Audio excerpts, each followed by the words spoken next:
అగో చూసినరా ఒక్కరు కాదు ఇద్దరు కాదు చాలా మంది కార్యకర్తలు ఇట్లా కాంగ్రెస్ పార్టీ ఎమ్మెల్యే మందుల సామేల్ సార్ మీదకి కండ్లెర్ర చేసిర్రు. తుంగతుర్తి నియోజకవర్గంలో కాంగ్రెస్ కార్యకర్తల సమావేశం పెడితే ఆ పేరంటానికి పెద్ద ముత్తైదువు లెక్క ఎమ్మెల్యే సామేల్ సార్ హాజరుపడ్డాడట. ఇట్లా ఆ సార్ను చూడంగానే ఆయన కోసము పని చేసిన కార్యకర్తలకు బాగానే కోపం వచ్చిందట.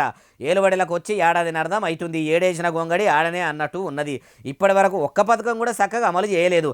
అధికారంలోకి వచ్చినాక కాంగ్రెస్ కార్యకర్తలను కానగూడ కాంతలేరని కరిచినంత పని చేసిరట. అయ్యా ఎమ్మెల్యే మందుల సామేల్ సారు, మరి మీ కాంగ్రెస్ పార్టీ కార్యకర్తలకే ఇంత కోపం వస్తే ఎన్నికల ముంగడ మీరిచ్చిన హామీలు అమలు చేయకపోతిరి. మార్పు మార్పని మీకు ఓట్లేసి మోసపోయిన ప్రజలు, రైతులు, అమ్మలక్కలు ఇంకెంత కోపంతో ఉంటారు సారు. పల్లెలకు ఇట్లా పర్యటనకు పోతే అమ్మలక్కల కండ్లల్లా మీ కాంగ్రెస్ పార్టీ ఎమ్మెల్యేలు గిట్లా వడ్డరనుకోర్రి. మీ శైలను ఒడిపెట్టి సుడిపెట్టే తట్టుర్రు కాబట్టి ఇప్పటికైనా మించిపోయింది లేదు, ఇచ్చిన హామీలు నెరవేర్చుండ్రి అంటుర్రు ఈ ముచ్చటిన్నోళ్ళు.